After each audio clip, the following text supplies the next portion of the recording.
Welcome in, everyone. I'm Renee, the visionary here at the Phoenix Uprising.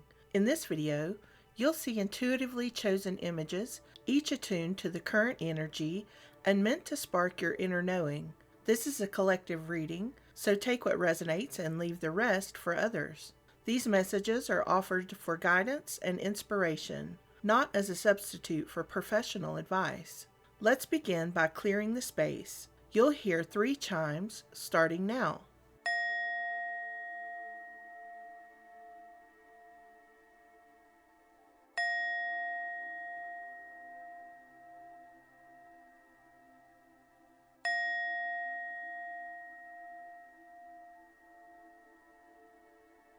If you have a question for Source, offer it to the universe and be ready to receive with an open heart and mind. All right, let's begin. I'm hearing late bloomer. I feel like your abilities or talents, possibly your success, will develop later in life. You could have actually been a late bloomer in many aspects. You could have had your first boyfriend or girlfriend later in life. Remember that life is a marathon, not a sprint. Success can be achieved at any age. I'm seeing the Black Panther and a white rhino. What do we know about Black Panthers? They have a great deal of physical strength. They're certainly agile. They're very silent observers. They blend in well with surroundings. Energetically speaking, I feel like this person can cloak their energy until they wish to be seen. They like to observe things around them to suss out true intentions. A lot can be said for observation. The Black Panther is a very mysterious and a formidable protector and spirit animal. I feel like you're someone who accepts the shadow parts of yourself. You don't run from them. The white rhino is also powerful and strong. They also have an ability to survive in harsh environments. Sadly, not humans so much. They're actually critically endangered. They've been overhunted for their horns. Spiritually speaking, I feel like horns talks about communication and victory. They also have very thick skin. With the black and the white, I feel like that's talking about incorporating light and shadow aspects. This could be within you. I'm seeing the Queen of Cups, the Emperor, the Two of Swords, the Ace of Wands, the Temperance, and the Wheel of Fortune. My goodness. The Queen of Cups. The Queen of Cups is creative and artistic. She's very compassionate and she has healthy boundaries. She is in full control of her emotions. If the Queen is in reverse, though, she tends to overextend herself trying to care for others. She neglects self-care. The Emperor. The Emperor is a leader. It's stable fire energy. The Emperor is passionate and responsible. If the Emperor is in reverse, then this is someone who's stubborn and controlling, and they actually have weak decision-making skills. They can be very oppressive. An Emperor in reverse would look a lot like someone who is not really good at making decisions, but they demand the respect of an emperor. Very stubborn energy. The Two of Swords. Well, it could talk about a crossroads, some uncertainty, closed off energies, someone who's withdrawn their energy. There's a potential for greatness. The Two of Swords could feel like progress is being blocked in some way. In the reverse, it talks about inner conflict and fear of commitment. It could also be talking about avoiding a difficult truth. The Ace of Wands is the spark of creativity. It's passion manifesting your desires. A new phase in life. The Ace of Wands in reverse talks about delays and being uninspired. A need to reassess your goals and possibly a need to rest. The Temperance. The Temperance talks about balance and patience. I feel like for some of you, this Temperance card is your inner guidance nudging you about something. It may not be the loudest voice around you, but it will be the most persistent. This is an idea that you've had that keeps coming to you over and over and over. You seem to circle back to this thought. The Temperance is a transformative period. The Temperance in reverse could come in the form of a lack of focus or overindulgence, neglecting your own needs. It could also come in the form of excessive or extreme behavior. The Wheel of Fortune talks about a turning point. It talks about having favor of the universe, forward movement, the cycles of life, and change being a constant. In the reverse, the Wheel of Fortune talks about the need to release control of the outcome and an unexpected phone call. I feel like if you're in this Black Panther energy, you love to learn, but it's often through observation. You may have done poorly in school because the environment was so structured, right? The Emperor is a very structured energy. There could be somebody in your energy who you're butting heads with. Love to learn. Well, it could also be switched. Learn to love. I'm hearing new skills. I feel like there's a need for you to be an active participant in life rather than strictly the observer. And I feel like there's a need to drop your swords a little bit, right? With this Two of Swords energy. It's very closed off, allowing others the opportunity to get close to you. Of course, boundaries are important, but even boundaries can be overdone, right? It can be too constricting. Perhaps there's somebody in your energy that's trying to be constricting to you. I can see why you're butting heads with someone if they're trying to put their thumb on you in some way. This unexpected phone call, I feel like it's going to be a blast from the past. And that made me, of course, think of the horn with the white rhino. It's going to be good news, though. It's going to be an uplifting phone call. It's going to be an old friend that you haven't connected with in quite some time, for whatever reason, right? The conversation will inspire you to either start something new or reignite something in you that will cause you to push forward in something that you've been neglecting in some way, right? That could be self neglect. I feel like there's something that Spirit has put on your heart to address, and you sort of pushed it to the side more than once. I'm sure if that's you, you know exactly what I'm talking about. With this love to learn, if you see something that you want to try, you research it, then you just give it a go, right? You're someone who enjoys learning things in a more comfortable and laid back manner. You probably spend a lot of time watching tutorial videos on YouTube in your pajamas with a glass of wine and a notepad. I feel like you're someone who loves DIYs and making things your own. Maybe you like to refinish used furniture or something like that. And you can certainly get things done, that's for sure. The white rhino has power and strength. Does remind me of the Emperor. The Emperor has fire energy, right? They're very passionate. The white rhino also has power and strength. And it's very forward, right? Very territorial. It's a unit, right? I mean, if you've ever seen a rhino, their power and strength is very apparent. I feel like you could be very artistic because there's a lot of wand energy here. You could be a graphic designer or an artist. Maybe you're good with calligraphy. This could be also tied to a skill that you possess already, and there's a need for you to revisit that. I feel like the Wheel of Fortune is turning to a new phase for you. The Ace of Wands is telling me that there's a small nudging within you somewhere that is wanting you to put your light out into the world. You could be actually craving connection and community. And not because you're not okay with being alone, you're very okay with it, as a matter of fact. But I feel like there's this nudging part of you, too, that you've been sort of ignoring that wants you to put yourself out to the world.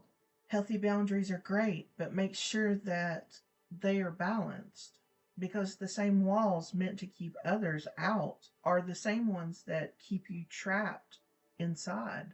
I feel like you're going to be going to a community event that you didn't expect to be at, and you may not have even known that this event was a thing close to where you live. I'm seeing herbal teas, like people sitting in a circle and making herbal teas together. For some of you, it could be a class where you go out into the forest and you're identifying plants, right? Which I think would be neat. There's some little like niche thing that you will really enjoy if you participate. Go to Google and just type in community events near me. I feel like you will be shocked at some of the things that come up. I did my own Google search and found a place that offers henna tattoo classes. at a metaphysical shop that I didn't even know existed downtown.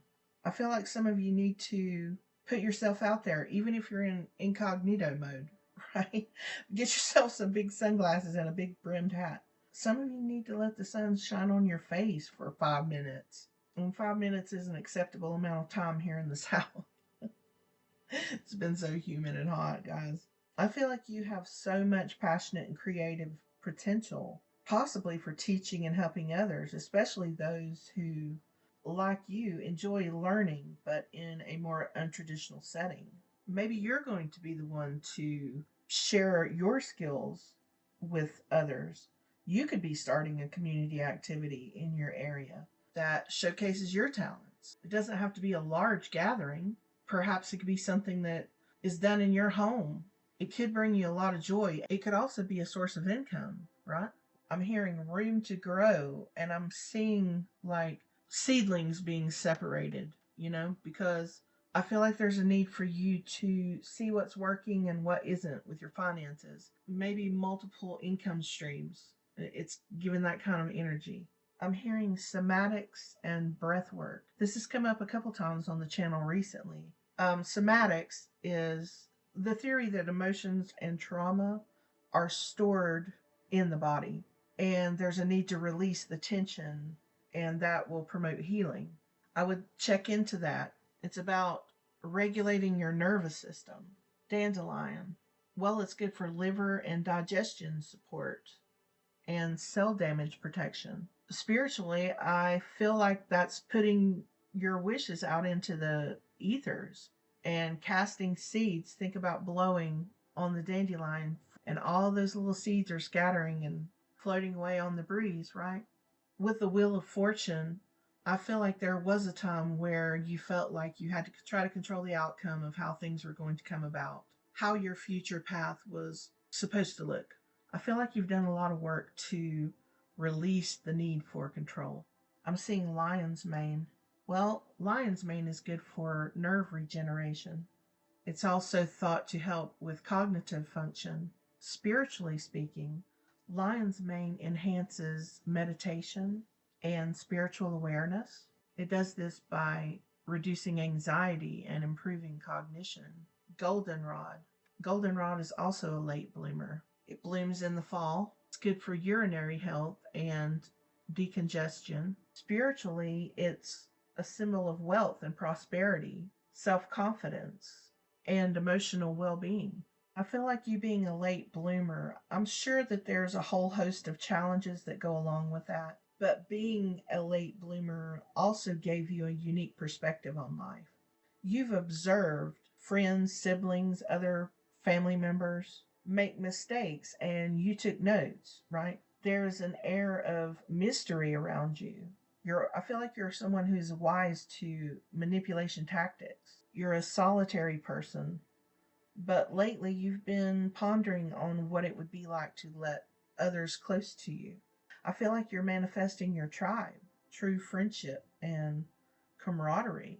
And I'm hearing that it could actually turn into more than that with someone if you allow yourself to be seen. I feel like you've sort of walled yourself off because you may have grown up with parents or siblings or friends that you took notice of the things that they were going through, right? Many of us don't learn that way. We have to experience it to get it. But I feel like you're so observant. When you see others make mistakes, you've taken notes and you're like, yeah, I don't want any part of that. And guess what? You didn't. You saw it, and yeah, you knew that that wasn't for you.